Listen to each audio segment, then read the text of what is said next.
We're here with Coach Wilcox for the first media availability of 2022 spring.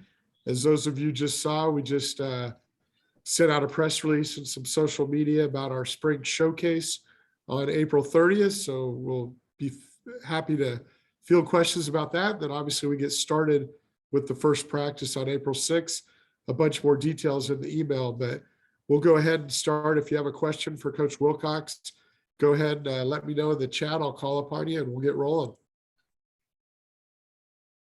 All right. As usual, we'll go ahead and get started with Jeff Ferrado from Cal Sports Report. Go ahead, Jeff. Morning, Justin. Can you just talk about the fact that it seems like you're going into this spring with quite a bit more questions and newcomers and positions to fill than the last couple of years we've seen? Yeah, we were just talking about that as a staff recently.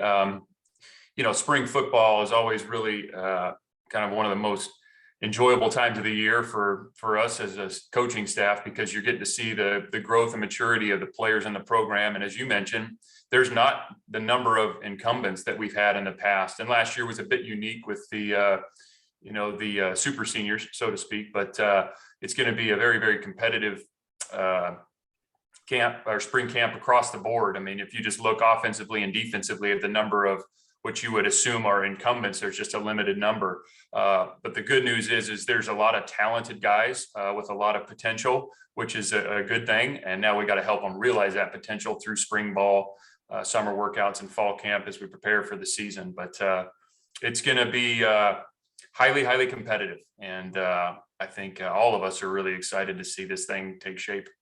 And then since we do have a large number of guys on the call, Jeff, we'll go ahead and take first round questions first, and then we'll come back to follow up. So if we could go to Jake Curtis next. Thanks, Jake. Go ahead, Jake. Hey, Jake, I can't hear you. You're muted. A little rusty.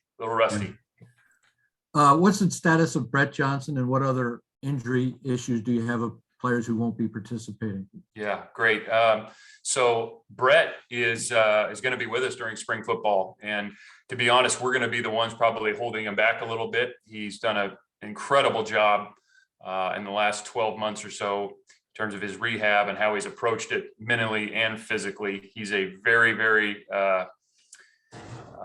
tough guy. He just by nature, and he's got, some pretty impressive physical traits that have allowed him to kind of progress through this rehab quicker than many would have thought. And so there wasn't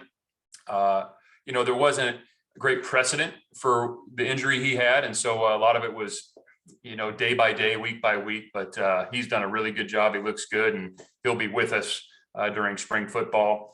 In terms of players that'll be out during spring football for injury, Blake Enzalatis, Brian Driscoll, Colin Gamble, Patrick Hisatake,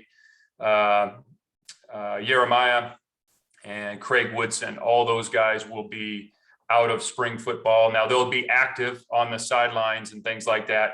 Everybody else will be involved to some degree in spring football. Not that everybody's going to be full go, but we have some other guys coming off of injury. They're going to be involved kind of to whatever extent that they're available per the trainers.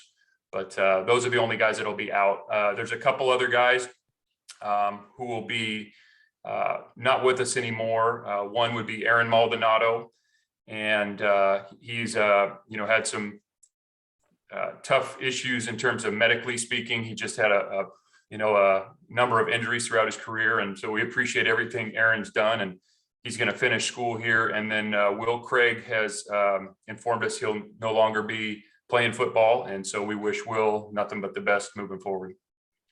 Of the guys you mentioned who are out, will they be back in the fall? Yes.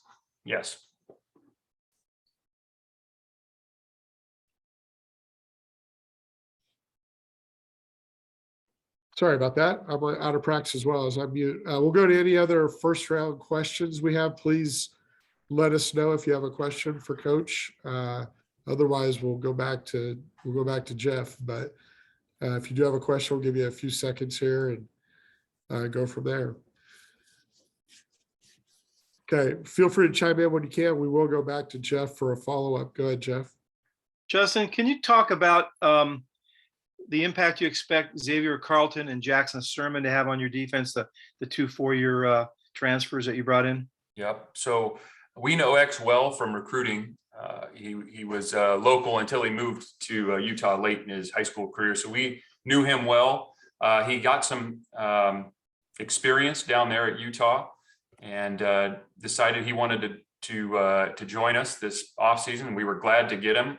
He's been working extremely hard in the weight room, and we expect Xavier to be right in the thick of that competition, and we will see. I think there's just a lot to be determined on a number of these players and all these position groups.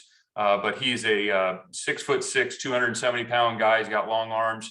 Again, he's shown work ethic in the weight room. Now it's about getting out on the field and competing, and it's going to be a competitive room. That D-line room's got some good players in it. So it'll be fun to watch him continue to grow in our program and as an individual here this spring. And we got high hopes for him. Jackson, we know very well, and Jackson's played a lot of football, as you all know.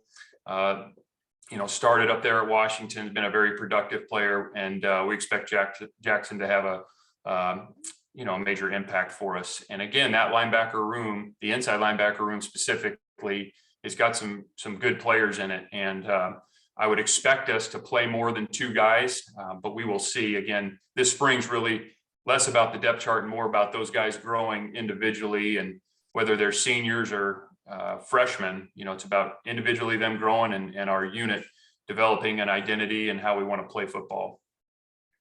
And if I could ask you a quick follow-up to Jake's question about Brett Johnson, is he definitely going to play defensive end, or would you slide him inside again, or do you have any idea how you're going to handle him? Yeah, well, Brett can play a number of positions. We'd love to play him at 4-eye when we're in odd fronts, but we play, we kind of use those guys in different ways. He can certainly play the nose position. We'd like to play him more at 4-eye and 3 technique when we're in our even fronts. But I mean, really, to be honest with you, when Brett's, healthy and going, he can play anywhere from 6 technique all the way to nose guard. So we'll do what's best for him and the team when the time comes. Okay, we'll go to Jake Curtis. And again, at this point, you guys can ask follow-ups. If you do have questions, just let me know in the chat. Go ahead, Jake. How's the quarterback situation going to go? I can't imagine you're going to have 6 guys getting equal repetitions. Yeah, it's probably not realistic that everybody gets the same amount of reps, but everybody's going to get reps. And the way we are structuring practice, we're going to manufacture those as needed, whether it's one-on-one throws or routes on air, one-on-ones, 3-over-2s or 4-over-3s, 7-on-7 team. We're going to make sure that all those QBs get the necessary amount of reps so we can evaluate them the way we need to. So we do not have a QB depth chart, but it'll take shape when it takes shape. And as you said, Jake, it's not realistic to think 6 guys are getting the same, but everybody's going to get their throws in and we'll be able to evaluate them. Do you expect to make a decision by the end of spring? I'm not going to put a timeline on it just because we got to get out there and just practice. And those guys need to function with the team. They need to obviously throw the ball and, continue to try and continue their mastery of the offense. So there's a lot that needs to happen before we even go down that road. Okay, we'll go back to Jeff Ferrado. Go ahead, Jeff. Couple questions about the O-line. One is, without Will Craig, who are you looking at? Who are the candidates to fill that spot for him? And the other one is, you've got 2 guys who can and have played center, Cindric and Sweeney. Do you expect to play Matthew at guard and let Sweeney have a shot at center, or is that to be determined? Yeah, those are great questions, Jeff. The tackle position is a key position, as we all know. The incumbents, as you look at them on paper, would be, Cindric and Ben Coleman. Ben Coleman has improved significantly, maybe as much as anybody on the team in the last year to year and a half. And we think Ben's got a very bright future. He's a guy that can play probably anywhere along the line and is a guy that can take reps at left tackle, certainly.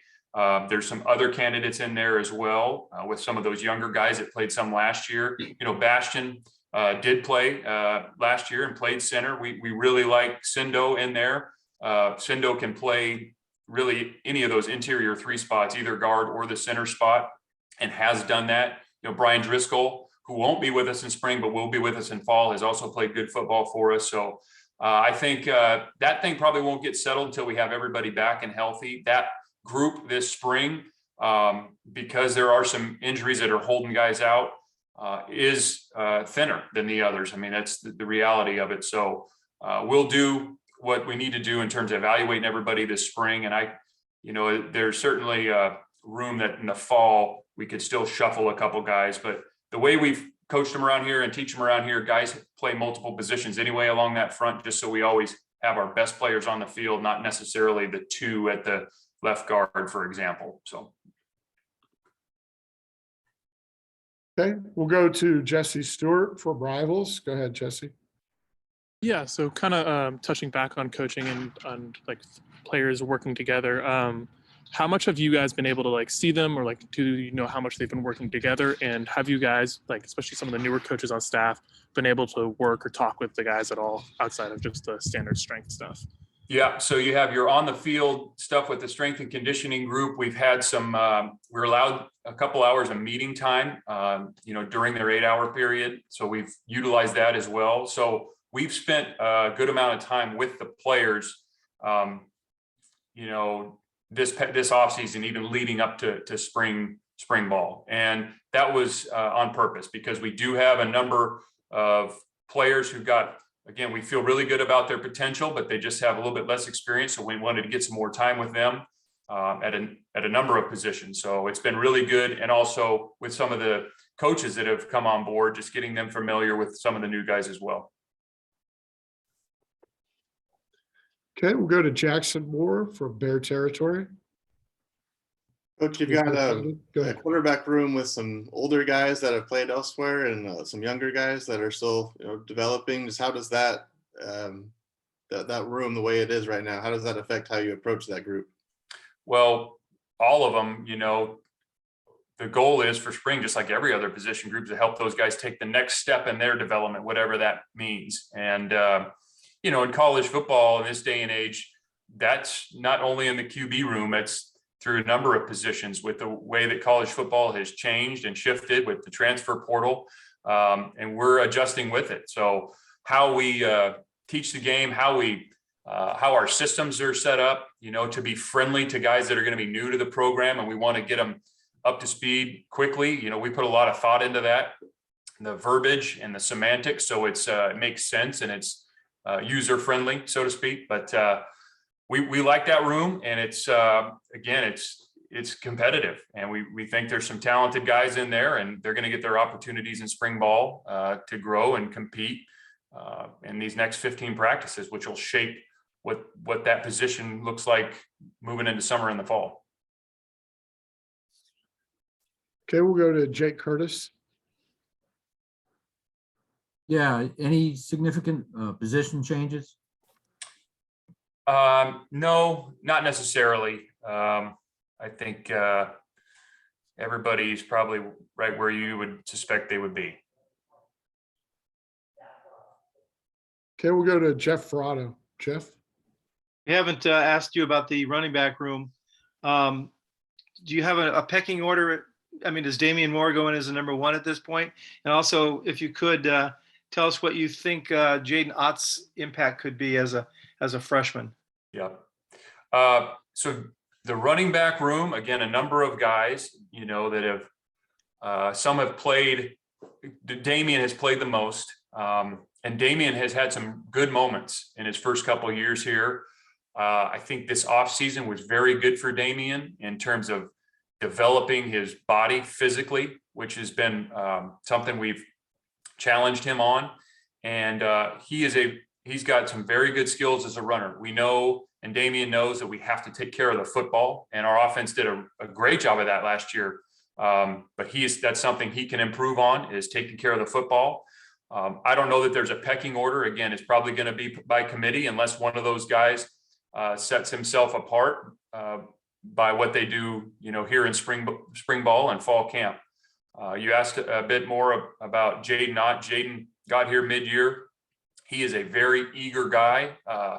has really assimilated quickly to the team culture and doing what's asked of him in workouts. He's been very impressive in that regard, and he can run. There's no doubt about that. And now it's, getting onto the field and getting some opportunities and see how quick he can make that transition from the speed of the game in high school to this level. So we're really glad Jaden's here, and he's done a nice job so far. And there's just going to be a lot of learning going on, and but he's certainly going to get his opportunities in spring as well.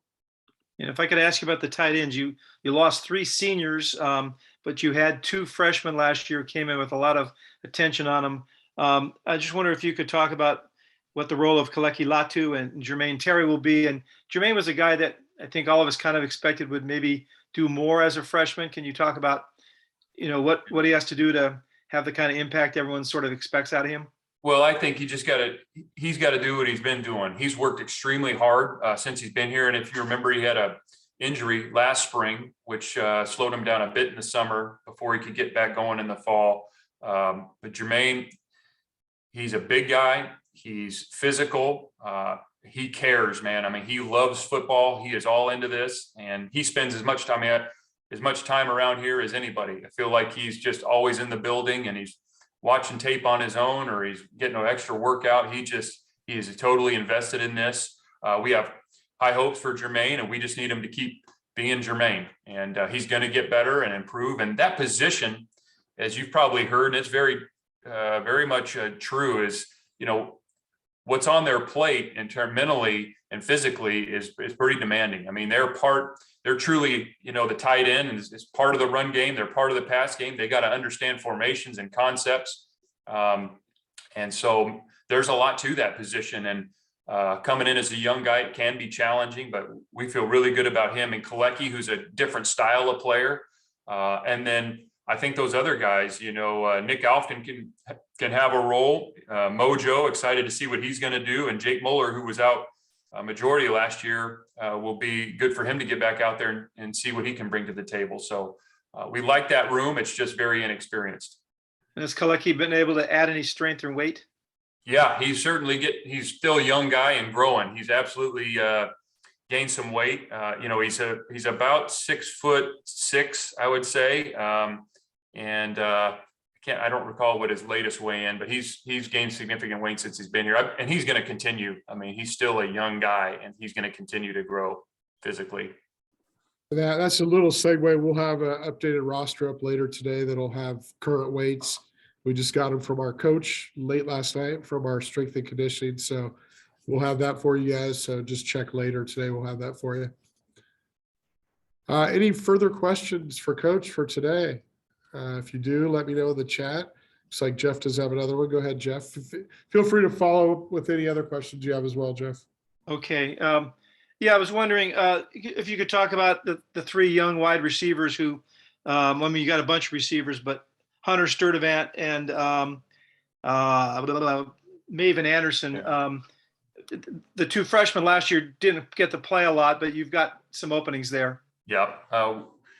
Again, another group that's inexperienced, but there's some talented guys in there. And I think, Jeremiah Hunter, we saw flashes of what he can do. Again, really high hopes for Jeremiah. Another guy that just loves football, loves being here, very competitive in everything that he's doing. So we got to find ways to get him the ball because he's a playmaking guy. Jay Michael played a little bit last year. He can certainly run, and he's still growing as a player, but a lot of tools. I mean, some of the things he can do physically are hard to teach, and he's got good size, and he's had a very, very good offseason. His body looks great. And now it's just repetitions and getting comfortable within the offense and developing the skills as a college wideout. And then Maven's had a very impressive offseason. Maven had a really good fall, to be honest with you. I mean, he was noticeable throughout fall, whether it was on, as he was entering camp and then throughout the year and, the service periods and things like that. Maven was a guy that always jumped out. He was on special teams. I just think he's got a bright future, but he's just very, very inexperienced, and he's got to continue to learn and grow. But we feel good about all those guys, and there's a number of other guys in there who have the ability to really do something this spring and fall. And it's going to be fun to watch that group take shape, in the next 15 practices as well. On a slightly different topic, you told Jake you don't expect a lot of real significant position change, but I'm curious, you have an awful lot of depth at inside linebacker with Sermon and Rachena and Pastor and Sefa and Feme. And do you have any plans for how you can utilize all of them? Yeah, and there's, a couple of those guys could play outside if need be. And that's something we've discussed. We haven't really made any of those changes yet. We want to see how things sort out with the outside backer group. Again, it's another group that is untested. So we want to see those guys compete this spring, but there are a couple guys in that inside linebacker group that have position flexibility. And we knew that even back when we signed them. A couple of them played outside in high school, as a matter of fact. So we'll see where all that goes, but as I mentioned, we haven't done anything as of today. Okay. Thanks. Anybody else? Give you a couple seconds here. All right, we will have Coach Wilcox again tomorrow post-practice in person. It's been a while, so we'll have him on the field for you guys after practice. I think about close to 2 years since we really had that, so it'll be looking forward to that. All right, guys. Coach, I think we're good for today. All right. Thanks, everybody. We'll see you tomorrow. Okay. Bye.